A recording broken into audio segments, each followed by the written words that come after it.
it's worth to mention now that Hamas doesn't represent any national cause of the Palestinians. Hamas represents a religious conflict, and religious conflicts are unsolvable.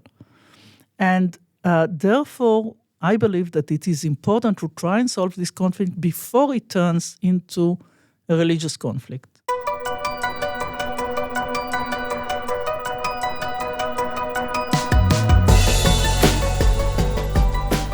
And I'm pleased to welcome to this podcast for the first time, Tzipi Livni, someone we've been wanting to have on for some time. So it's great that you're here, Tzipi. You join us from Tel Aviv, from the headquarters of Startup Nation Central, from the podcast studio there. Thanks for being here.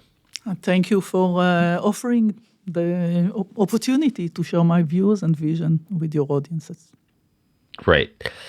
No, we're looking forward to this. So Tzipi, I want to, before we get into the policy debates and your experience that inform where you think these policy debates should go, I want our listeners to just get a better understanding of you, who you are, where you come from.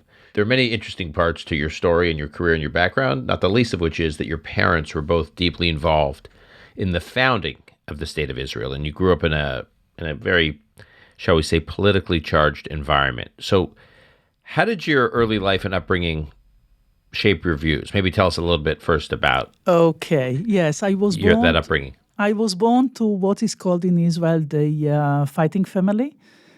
Both my parents came with their families as children in 1925 to Israel. Both were in the Irgun. My father was the chief of operation of the Irgun, of the Etzel. My mother was a warrior. They met in the best And just for our listeners, Tzipi, just the Irgun, can you just explain for those who don't know what the Irgun was, just like a quick... Yes, the Irgun was an organization that was established before the establishment of the State of Israel in order to fight the British Army and to establish a Jewish state in the land of Israel. Jabotinsky was the mentor. Right. And they believed in Greater Israel, both sides of Jordan River, but yet... So they were like the predecessor to the organized political right. Yes. In Menachem Israel. Begin, yes, exactly. Yeah, and they were often at odds with Ben Gurion and Mapai or Labor Party. Yes, to say the and least. Right. I vice just want to versa, and establish vice versa. Yes. Right. Menachem Begin was the commander, and later he formed the Likud Party that turned into Likud. They met in the best blind date ever while robbing a British money train and in the Irgun in order to buy weapons for the organization, for the Irgun. Both of them were arrested by the British Army. Both of them escaped from prison in heroic operations. My father bombed Accra prison from the inside. My mother asked somebody to inject her milk, and when she was ill and they took her to an operation, she faked in illness. She jumped from the second floor and escaped. They got married the day after the State of Israel was established, so they are the first couple who got married in the independent State of Israel. And I know that they are the first because these are the days between Sfirat HaOmer, between Passover and Shavuot, so you cannot get married. But my grandmother, from my father's side, forced the rabbi of Tel Aviv to set them married. I don't know how. So only 10 people attended Minyan with Menachem Begin and other friends from the Irgun. Wait, Menachem Begin was at your parents' wedding? Yes. Yeah, wow. Okay. Yes, they were very close. As a child in Tel Aviv, I grew up with these stories. They were very frustrated because their story or their contribution for the establishment of the State of Israel, these stories were not told. There's a very famous story that was written also about my mother, and nobody knew that. So we were a kind of a cult or a group that the establishment at the time that governed Ben Gurion and this group, Labour Party, they didn't acknowledge their contribution. And the gap between the image and who they really are was very frustrating. Later, my father was a member of parliament, and what worried him until his last day, or what he wanted to do, as he told me, was that young people will acknowledge what they really did, how they fought, and what was their contribution. So I grew up in Tel Aviv, in a neighborhood that basically most of my friends and their parents were members of the establishment, Labour Party. So I was the daughter of the Cherutnik. Meaning you were the daughter. You were in a pretty liberal social, liberal quasi-socialist community. You were the daughter of the crazy right wingers. Yes, something like this. Right. But so I went to Beitar. I grew up learning about Jabotinsky and Menachem Begin and so. And my friends went to the Boy Scouts. So I grew up, it's important for me to share this because I grew up in an understanding how it feels to be a minority and to understand also the other side. So I could understand both. And this led me later in my life, also in the negotiations with the Palestinians and so, to understand, it doesn't mean to agree with, but to understand the positions or the way of thinking of the others. So this is my childhood in Tel Aviv. Both, it sounds like understanding the differences, not just with the Palestinians, but the differences inside Israeli society. Inside, understanding and frustrated from the gap between the images and realities. When my parents were blamed for being fascist, they believed in full equality to the Arab minorities in Israel, respecting it according to Jabotinsky's views.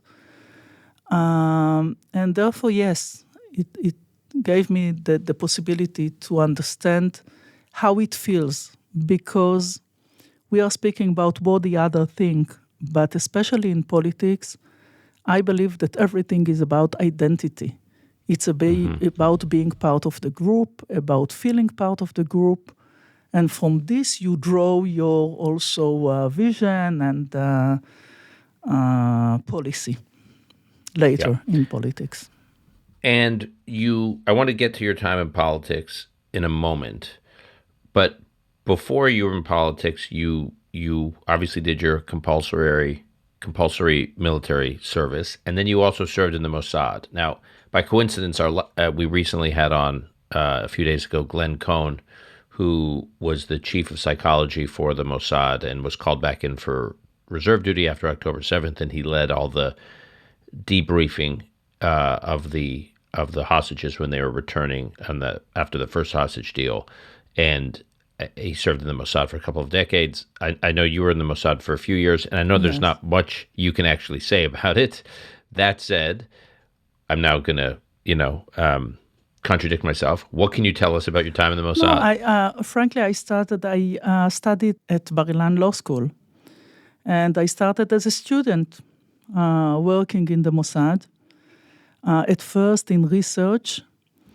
And later, they offered me to have an operational course and to go to Paris for a year. So I stopped my study at the university, went to Paris. And when I came back, I also worked at the Mossad and had another operational course. And later, I got married, and I quit the Mossad because of this. Because at the time, I don't think that I know that they are not asking women to sign this kind of letters or documents now about not getting pregnant and so. But at the time, different time, so I quit. I'm a lawyer by profession. And I practiced law until joining politics in 1995. Okay. So you joined politics in 1995. it sounds like there was no question that when you joined politics, you were going to join in the Likud Party. Is that right? Oh, no. Really? There was a huge question whether I will join politics and then to which party. And I will explain, if I may. Okay. At first, I didn't want to join politics. The decision to join politics was in 1995 in Yom Kippur, a one-day decision. Israel at the time, it was after Oslo Agreement, and Israel at the time was split between two different camps. One called itself the Camp of the Land of Israel, and it was completely against the agreement. And this is the agreement that Sharon, the agreement, the Rabin-Peres agreement with Yes, the with PLO, the Palestinians, yes. the Oslo peace process to create a Palestinian state. Exactly. So they believed in Greater Israel, not to give the Palestinians even an inch. And on the other side was the group that called himself the Peace Camp. The peace camp, And they believed they were waiting for the new Middle East to fall on our shoulders. And I felt that I'm caught in between because I believe in the rights of the Jewish people on the entire land. But yet I understood at the time that there's a need to divide the land in order to keep Israel as a Jewish democratic state, secured state. But I am a lawyer. I was a lawyer at the time, and I said, okay, Oslo agreements, well, these are not real agreements. It postponed all the core issues. It was mostly memorandum of understanding, very open,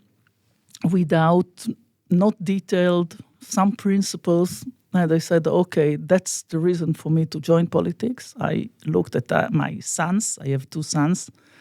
They were 5 and 8 at the time. And I say, okay, that's what I'm going to do. And then it was clear, I was not involved in politics until that day. And it was clear to me that Oslo Agreement was signed by legitimate government that was legitimately elected in Israel, led by Rabin. And I said, okay, we need to continue Oslo Agreement, but in a different way. We need to deal with all the core issues, and this voice was not heard at the time. And then I've met somebody who was very close to Netanyahu at the time. Netanyahu was the leader of Likud at the time, and I said, listen, this is what I believe in. I don't know whether it's what Netanyahu will say in the end, because he completely opposed Oslo Agreement. And these guys told me, listen, he will do it. So this is the right place to be. And I decided to join politics, and it was just a few weeks before the assassination of Rabin.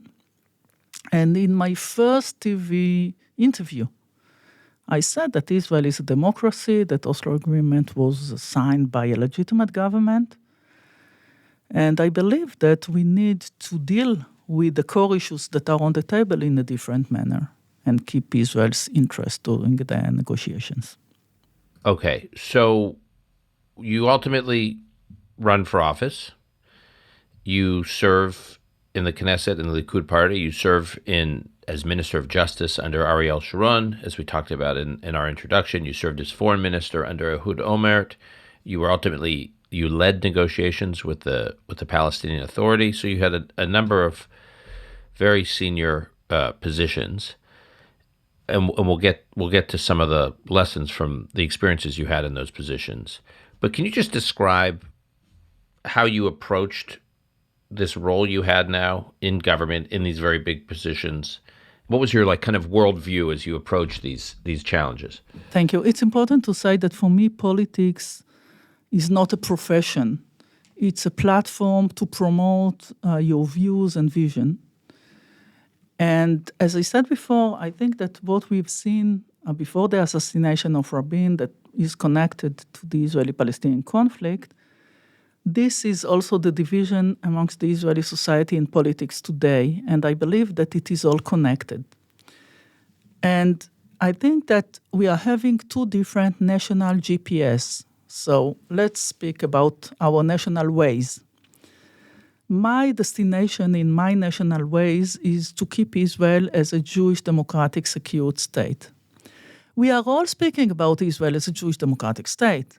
But the meaning is completely different. Because for me, Jewish democratic state means the nation state for the Jewish people with equal rights to all its citizens, as written in the Declaration of Independence.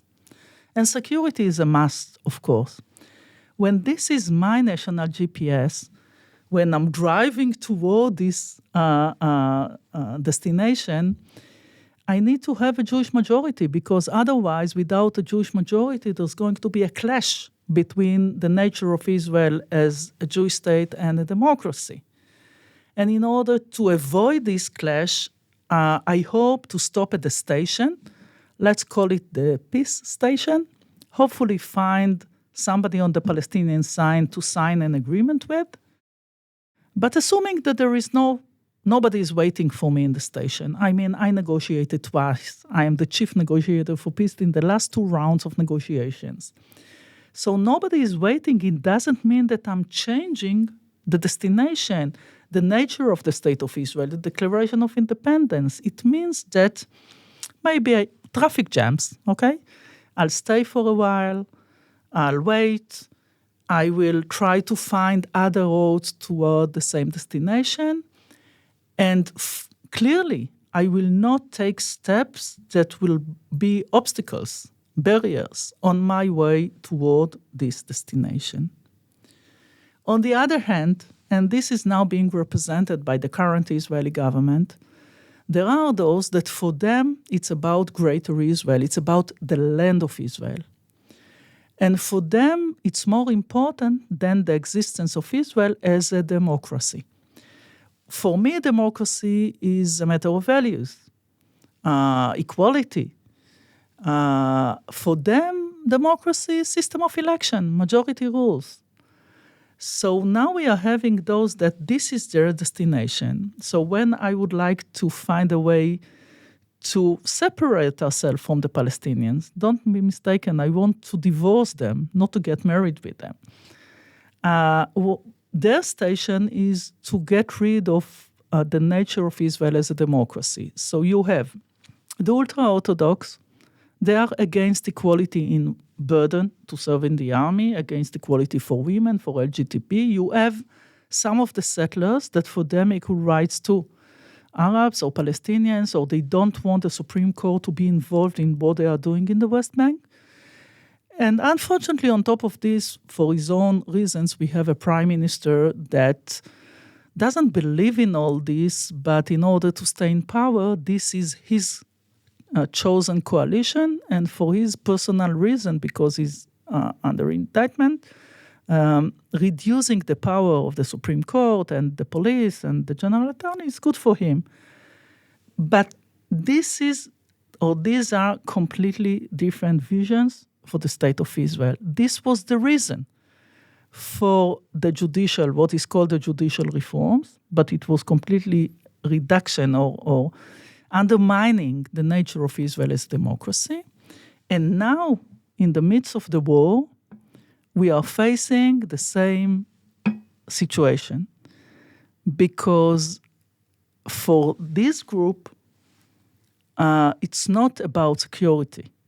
It's also about the land. So for them, if at the end of the war, there's a need to reoccupy Gaza Strip, to build more settlements, this is something that they support. And anything which is connected to the idea of 2 states for 2 peoples, they are completely against it. And we need to acknowledge this, because Netanyahu succeeded in the last years to portray the division as, are you pro or against the Palestinian state? And he succeeded in portraying those that are for a Palestinian state as they are traitors, they support the Palestinian cause. And I'm saying, no, I support Israel as a Jewish democratic secure state, and the question whether a Palestinian state will be established is part of what is needed in order to keep Israel with the Jewish majority. And unfortunately, now nobody is speaking about this anymore because of the horrors of October 7th and the fact that Netanyahu succeeded in portraying the debate in a completely different manner. Okay, I want to move to October 7th. You you start to talk about it, but I also just want to establish what you were actually thinking on October 7th. So I often ask our guests this question, especially first-time guests, about the actual day, October 7th, 2023, as you were seeing it play out, as you were watching it play out, as you were processing what was going on. What did you think? And just as the grim reality of the attack was taking shape, what was your reaction?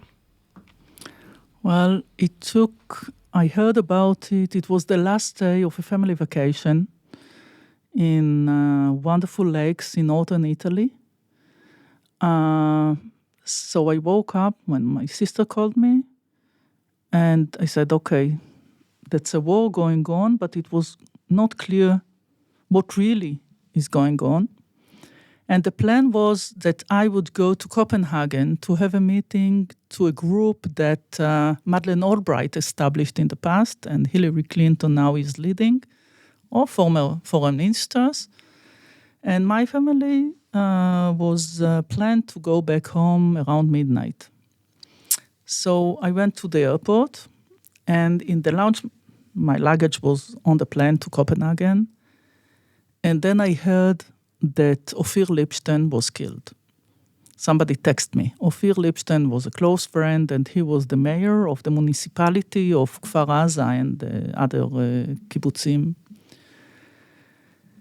So I started listening, and I went to the plane and sat, and the stewardess closed the door, and I said, okay, no, this is not just another round, not just another attack. So I woke up and said, I want to get out. And she said, but we are on the way. I closed the door. I said, no way, I'm getting out.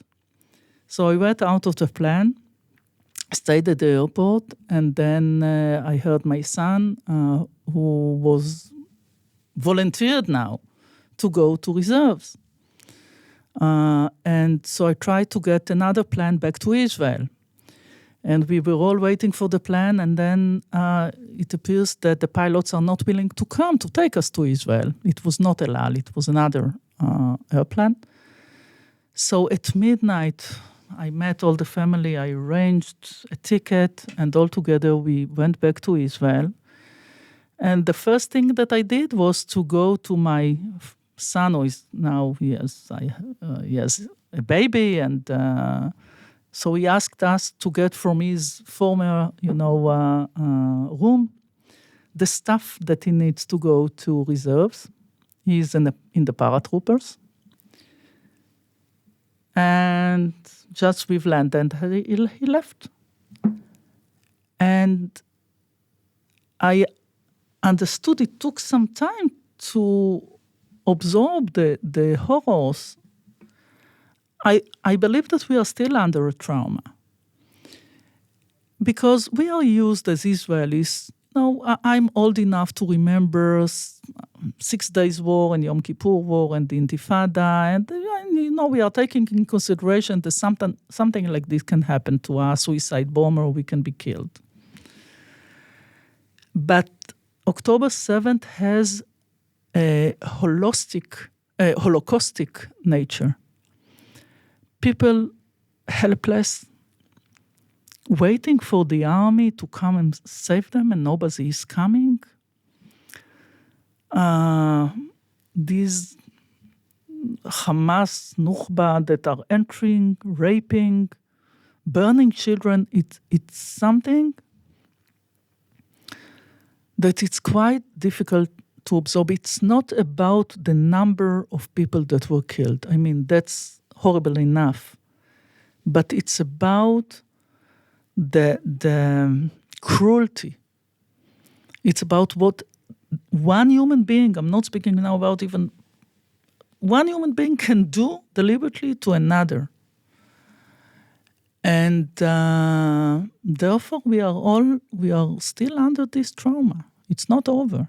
It will take some time to and especially not when the hostages are still in the hands of Hamas. Tzipi, the analogy we've used on this podcast, and it's not original, Mika Goodman framed it this way, which is why I referred to it all the time.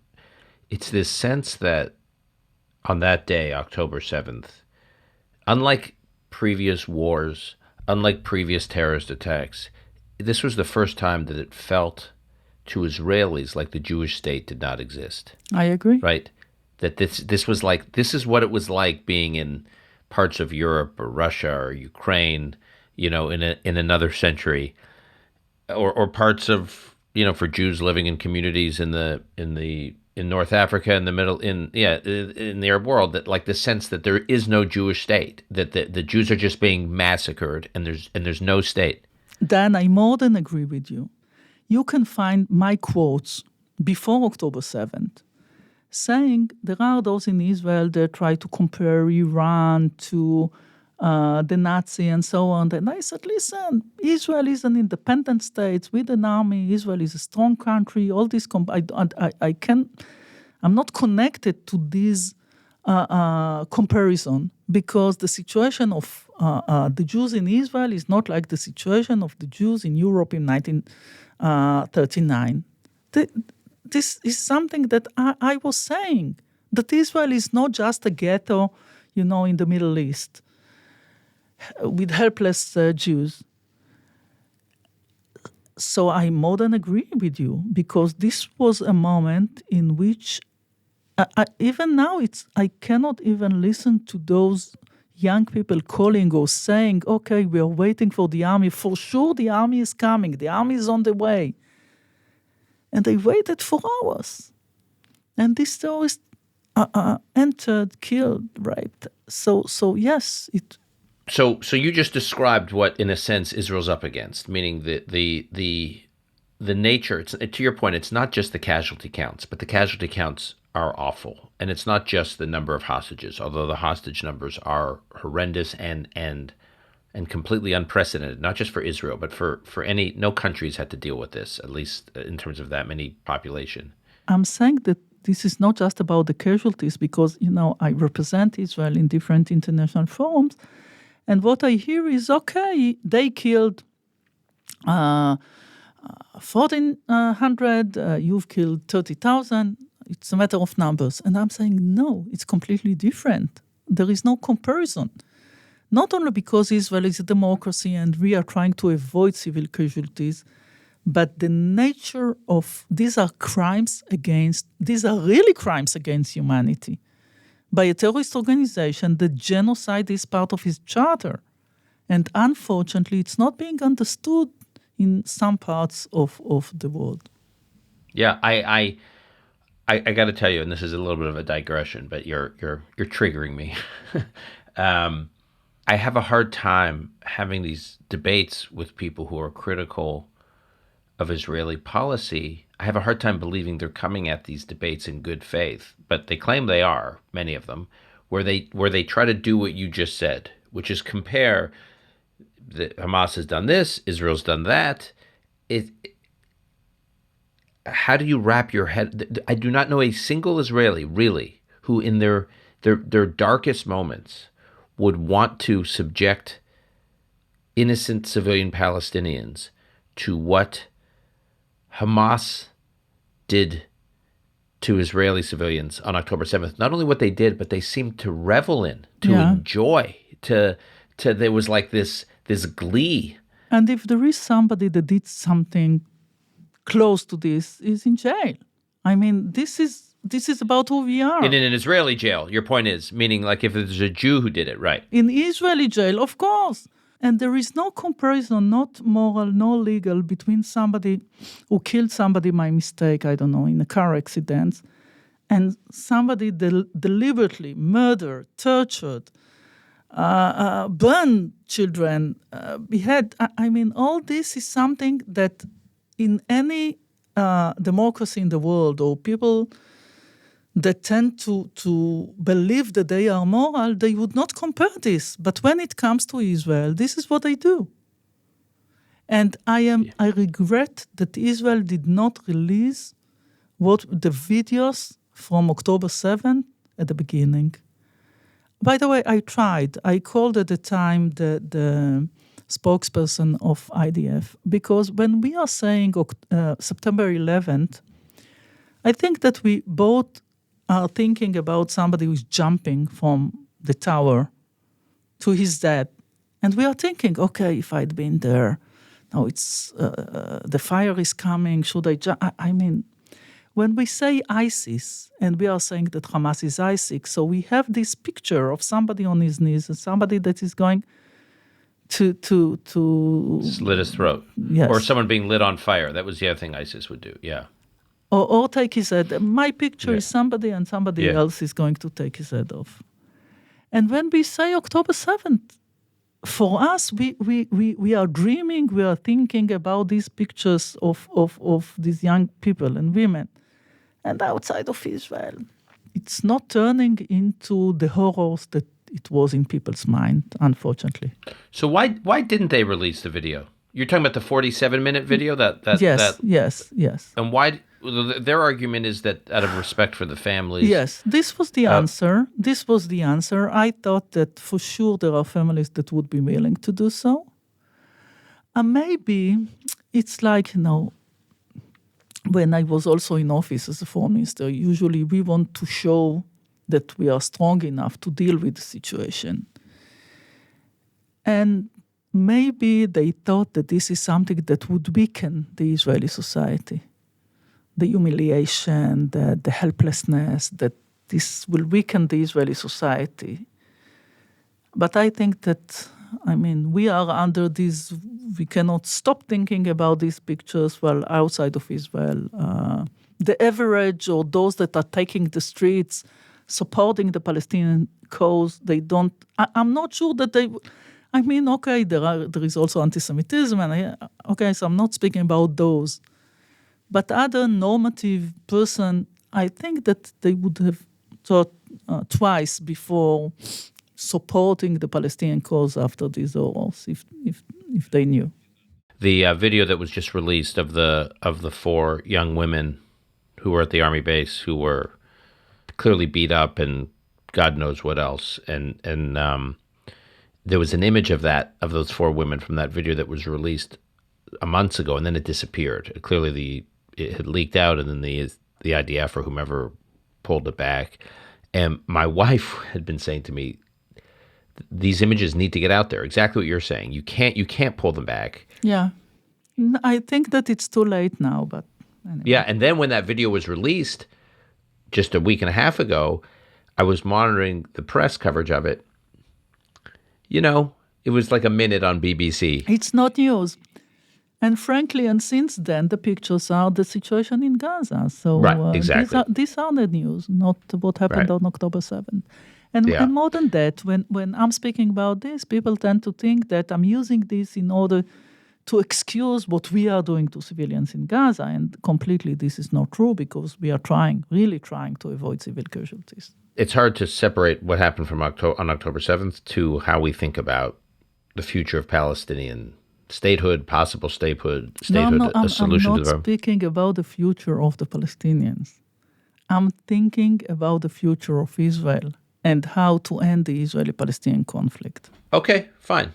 So let's start there, because you, in pursuit of that goal, have worked seems to me, almost every version of a possible path. Yeah. One was disengagement from Gaza.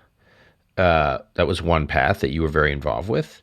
Another path was the negotiations you did in the Olmert government with the possible path to creation of a Palestinian state. So I want to get... And also, don't forget the last round of negotiations in 2013, 2014. During Netanyahu's role as prime minister. So let's get to each of those. I want to start with, you get into politics during the division in Israel over Oslo and the path to creation of a Palestinian state. You're then in government and you're in politics and you're a major player in a completely different model, which is, let's just get out of Gaza. The Palestinians can have it. Before. Okay. Okay. So talk about your. That, okay. But talk about your evolution Okay. and how you wound up at being supportive of disengagement from Gaza. Firstly, as I said before, these are all different methods to achieve the same goal or the same vision. And so in between, you are forgetting Ehud Barak negotiations in Camp David in 2000. And I believe that Ehud Barak thought, like me, that instead of having some parameters and postpone the core issues to the future, there's a need for a comprehensive agreement that deals with all the core issues. And this is what he tried to do in 2000 with President Clinton. By the way, the Clinton parameters are the guidelines for any negotiations in the future. But yet he didn't succeed. And I thought at the time that the idea of pushing, if you recall the picture of Ehud Barak, pushing Yasser Arafat to the cabin, it was like, okay, I will just offer the Palestinian everything that I can, and for sure they will be so happy to accept it. But we didn't get the right answer from Yasser Arafat, and we got the Intifada. So at the time, I was, for many years, even when I was not foreign minister or justice minister, I was involved and very close to Ariel Sharon in anything that was connected to the Israeli-Palestinian conflict. He knew that I am focused on this, that this is, for me, the reason to be in politics. So he was quite open, and I was involved in all the steps toward this. And at first we had the roadmap between Israel and the Palestinians. And for me, there was one thing very important to not only to mention, but to get the understanding. And this is the idea of two states for two peoples, and how does it connected to the core issues. People are saying two states, okay, a Jewish state or another Palestinian state. But this is not enough. The idea is two states for two peoples. The idea is ending a national conflict between Israel and the Palestinians based on two states for two peoples, that each state gives an answer to national aspiration of different peoples. Israel for the Jewish people and the Palestinian state for the Palestinians. It's worth to mention now that Hamas doesn't represent any national cause of the Palestinians. Hamas represents a religious conflict. And religious conflicts are unsolvable. And therefore, I believe that it is important to try and solve this conflict before it turns into a religious conflict on the Palestinian side and also on the Israeli side. So this is the concept. And when this is the concept, it's clear that as Israel gave refuge, and when the State of Israel was established as a way to solve an ongoing conflict, it took off the international table the Jewish problem. And we absorbed Jews who came from Arab countries who need to live at the time, and former Soviet Union and Ethiopia. So I said, by definition, the establishment of the Palestinian state is the answer to the Palestinians, including the refugees. And I was worried since Oslo Agreement because the refugees was a core issue that need to be solved. And I said, no, how come? Because they are connected to 1948, not to 1967. And it goes underneath the legitimacy of the existence of the State of Israel. Because it looks like, okay, this is what we caused to the Palestinians. So this is the answer. And therefore I convinced Ariel Sharon before the disengagement that I didn't like the idea of unilateral steps at the time. So I said, listen, the only way for me to support it is if we can get from the United States, because we cannot get anything from the Palestinians, but from the United States, if we are doing it unilaterally, an understanding and an agreement saying that the establishment of a Palestinian state in the future is the answer to the Palestinians, including the refugees. There is no right of return. And Ariel Sharon used to, I was the one that speaking about it all the time, and used to, to have jokes about Tzipi and the refugees. And he said, "You don't trust me? You believe that I will open the door to refugees?" I said, "It's not about you. It's like an American movie, not the best one, that you have, somebody nice woman, and somebody is knocking at the door, and you know that she opens with the chain, but the guy outside will kick the door." So I said, "Listen, I'm not taking my chances. It's a matter of concept." So I've asked, and he let me go to Condi Rice at the time. I was Minister of Immigrant Absorption. And I said, "Listen, to Condi, listen, Bush believes in 2 states for 2 peoples." She said, "Yes, of course." I say, "Okay, that's fine." So 2 states for 2 peoples means, and by the way, I told her the story of my parents and believing in Greater Israel, and that I am willing to divide the land to keep Israel as a Jewish democratic state, as long as this is also the end of conflict. And this was the reason that President Bush gave Ariel Sharon what is called the Bush letter. So Ariel Sharon was in Washington. I was on Israeli television. And when I heard that Bush gave this letter, I said, okay, I supported disengagement. Okay, but Tzipi, just for our listeners, explain the Bush letter, because that was a letter that outlived Sharon in terms of the basis for U.S.-Israel policy. This was a letter saying that in any negotiations, the United States would acknowledge the existence of what we call blocks of settlements, and that the establishment of a Palestinian state will be the answer to the right of return.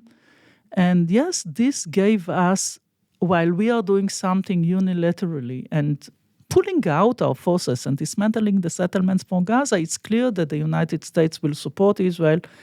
The message that I wanted to send at the time to the Palestinians is, okay, we are doing something, we are pulling out, but you are losing something as well. And by the way, not less important now, later I was also nominated as Justice Minister for an interim period of time. And I tried to convince the Americans not to permit the participation of Hamas in the elections. This is in the Palestinian Authority elections for the West Bank and Gaza. The elections for the Palestinian Authority. Hamas participated in the elections. And I checked all the constitutions in the world. And I said, listen, even in Israel, a racist party couldn't participate in election because it's against the nature of democracy. And these elections were in 2005? 2005, January 2006. Yeah, and these were elections for the parliament, for the Palestinian Authority Party. They were legislative elections. For the Palestinian Authority. So I tried to convince the Americans, Condi Rice, and I said, don't let this terrorist organization to participate in elections, because the base for democracy is that the use of force is by a legitimate government, not by armed militia. And they are completely against rule of law. And even in Israel, the Supreme Court denied the right of arrested party to participate in election.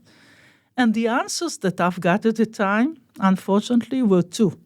One was that Abu Mazen said that Hamas would not win; they will get up to 20%. Okay, they won. So this is Mahmoud Abbas, the president of the Palestinian Authority, yeah? Mahmoud Abbas, yes. And the other answer was, look at Hezbollah in Lebanon, when they have also the political, as a political party, they are more moderate. And, well, the results were that Hamas took over, and since then it's connected to the situation in Gaza, but also to the situation in Lebanon. I tried to convince, many years also later, that the U.S. can lead an international decision saying that if you want to get legitimacy for being legitimate elections, because the elections in the Palestinian Authority are being supervised by NDI, and Lebanon government is getting legitimacy while this terrorist organization is part of the government. So I would not accept the idea that you have one arm which is a political arm and the other is a terrorist arm because it is all connected to the same body and the same vicious mind. And I believe that this is crucial also now, the understanding that this is the meaning of democracy. And by the way, I've checked also different constitutions in the world. And by having that, maybe we could have avoided not only the situation on the Palestinian side and in Lebanon, but also we have Taliban and others that are abusing and exploiting democracy in order to act completely against the nature of democracy. Okay. By the way, were you surprised by how well Hamas did in those elections? Yes, of course. Yes, Yeah. I was I heard that the assumption, not only me, I remember the first phone call with Condi Rice. I think it was 3 or 4 a.m. Washington time, but she wakes up usually very early. And she was also shocked. But what we did the next day, or the same day, is important also for now. And people tend to forget it. Because that day, Olmert was already the prime minister. And I was, I think, first days as a foreign minister. And we decided with the quartet. The quartet means the U.S., Russia at the time, maybe the last decision that you have the U.S. and Russia together, the EU and the UN, that any Palestinian government who wants to get legitimacy needs to accept the right of Israel to exist, renounce violence and terrorism, and abide to Oslo agreements, the peace treaties. And Hamas, since 2006, is not willing to do so. For those calling Hamas, freedom fighters, they are not, because if they want to give freedom to their own people in Gaza, the way to do so was by renounce violence and terrorism and get legitimacy and open Gaza. Instead of, as it's part of their ideology. They cannot even say that Israel has the right to exist. And therefore, there is no hope for peace with them. And therefore, the eradication of Hamas as a terrorist organization and as a regime in Gaza is essential. So after that, Hamas comes into power. Hamas drives the Palestinian Authority effectively, drives Fatah out of Gaza. In Gaza, only in Gaza. In Gaza, yeah, violently, forcibly, and Gaza becomes, as Israel is referred to in the Israeli security establishment, Hamastan. It's basically Hamas's territory, Hamastan, and the West Bank is really Fatah. And then you proceed, both in the Olmert government and in the Netanyahu-led government over the next decade, to lead negotiations for a resolution of the conflict, quote unquote, that involves a Palestinian state. Not with Hamas. Not with Hamas. I understand. They agreed to a demilitarized state as part of the negotiations. People don't know this, but they already agreed to it. And when we negotiated, we knew that the situation in Gaza is complicated, so we said the following. The agreement will refer to Gaza because they are also the legitimate representatives of the Palestinians, the PLO. But it would be clear that Gaza will be part of the Palestinian state only if it will be controlled by a legitimate government that is acting in accordance to the quartet requirements, that is willing to demilitarize Gaza, and only then it will be part of a future Palestinian state. And we put it, the idea was to put it on the shelf until and when the Palestinians understand that there is no hope for them with Hamas, but there is something tangible on the other side, maybe next election, since then there were no elections on the Palestinian side, they will make their own decision. But the idea is to act militarily against the extremists and the terrorists, and to work politically with the world against them as well. Unfortunately, Netanyahu did completely the opposite. He worked with Hamas. I was not willing to negotiate Hamas. I didn't support what he paid for the release of Gilad Shalit at the time. I tried to undermine their position. In the entire world, as a foreign minister, and later I said to all the countries, you cannot, since you are bound by the quartet requirements, you cannot legitimize Hamas. But yet, the idea was to work during this time to work with the Palestinian Authority. Wait, you just I want to stay on this, Tzipi. You were opposed to the 2011 deal, the exchange for Gilad Shalit for 1,027 Palestinians. You were against it then? Of course, yes. I was a member. I mean, we saw the list, the unbelievable list of the demands that Hamas shared with at the time. Olmert was against it as a prime minister, and I was against it as a foreign minister. So when we left office, we didn't release Gilad Shalit. But I want to make it clear, the situation now with the hostages is completely different. It's not the same, no comparison at all. They were neglected the same day. We were just talking about it. And Israel as a society. People used to say that, yes, the war is something national, and the problem of the hostages is the problem of the families. It's a matter of left and right. Right wing, we need to act militarily, and those weak guys want to release them. It's completely different. As a society, it's an open wound. We need to release them.